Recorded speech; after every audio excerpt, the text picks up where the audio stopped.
Hello everyone, welcome back to AeroHub and welcome to the series of lectures in aerospace structures.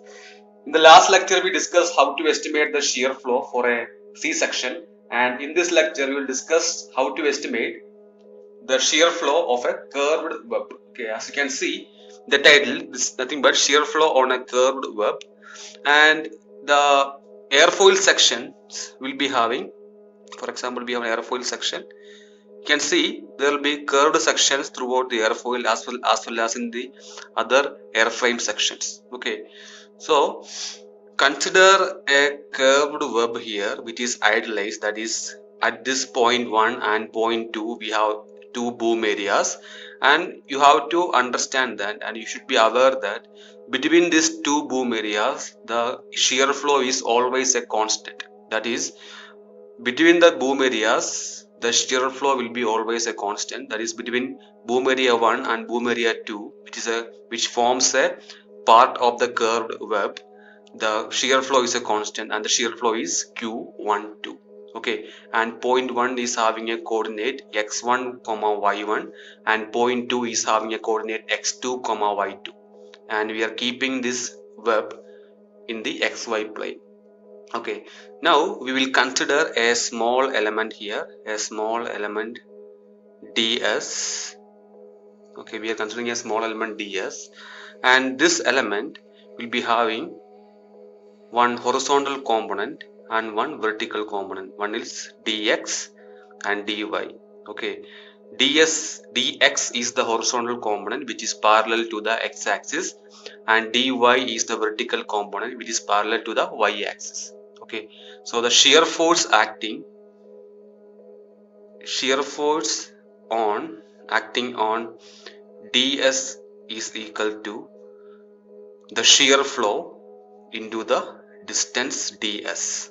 Okay, we are aware shear flow is nothing but shear force per unit length. So shear force acting on this element ds is shear flow into the distance, that is q12 into ds, and the shear force acting I can put as dv. Okay, the shear force acting on the vertical horizontal element dvx is equal to q12 into dx. This is a shear force acting in the horizontal element. Similarly, dvy will be equal to q12 into dy. Okay, now to find out the shear force in x and y direction, we can integrate this equation from point 1 to point 2. Okay, so I'll put this equation as equation number 1 point A and equation number 1 point B.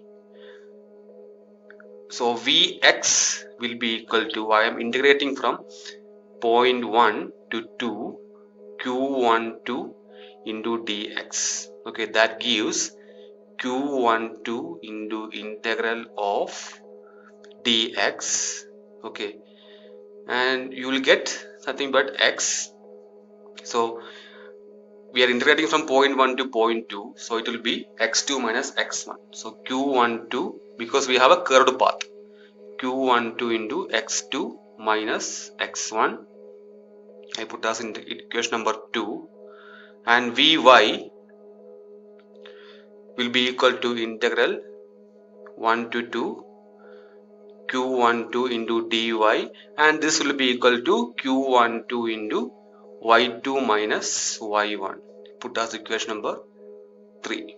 Okay, now to find out the shear force, the resultant shear force on the entire web, we have v is equal to root of vx square plus vy square, that gives q12 into root of, because q12 is a constant, x2 minus x1 square plus y2 minus y1 square.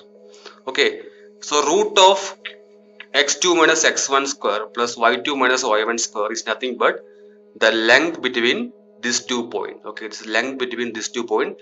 I will denote this length as capital L. Okay, that is this is a line length between the straight line joining point 1 and 2.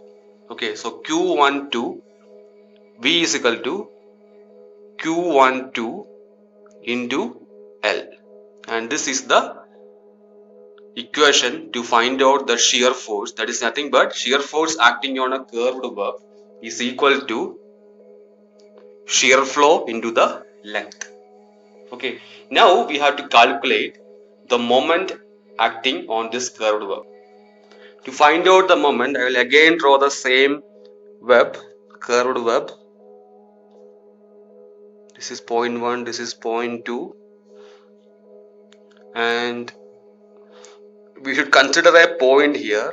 This is point O, and the distance of this point O to a certain point on the curved web is P, and we have the element ds here.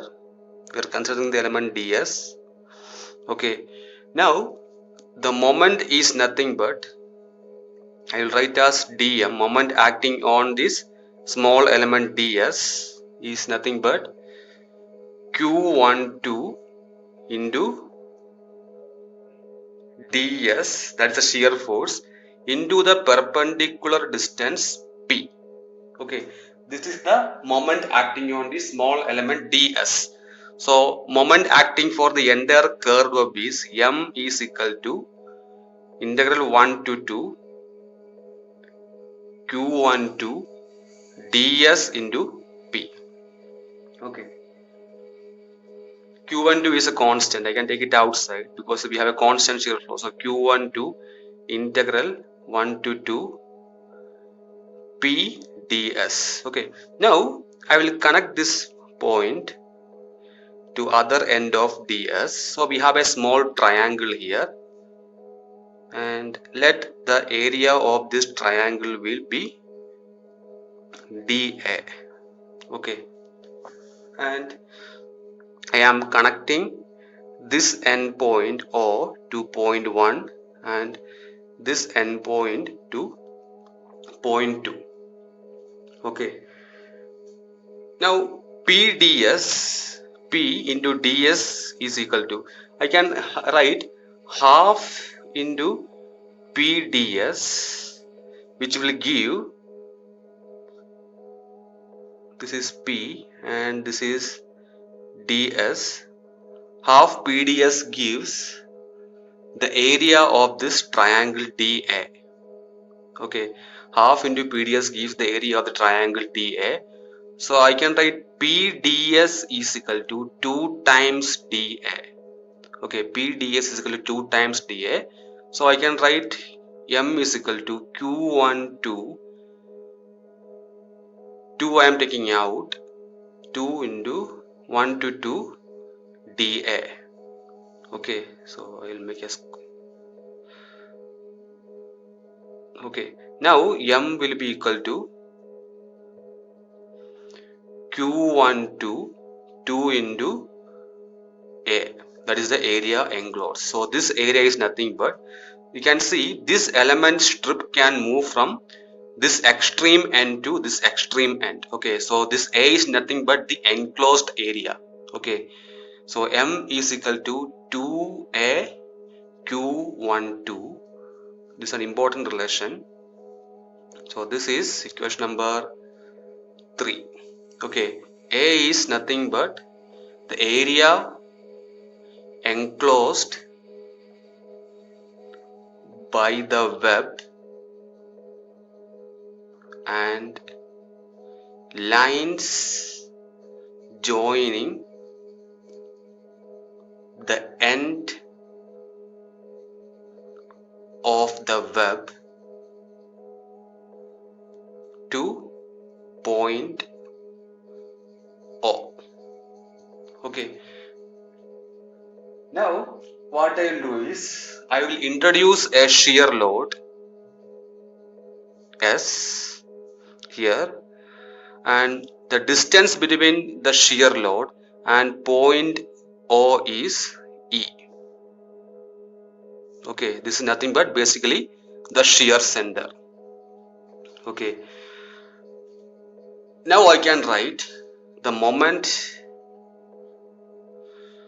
S into E will be equal to 2 times a Q12, because the web also produces the same amount of moment to reduce or to avoid the rotation.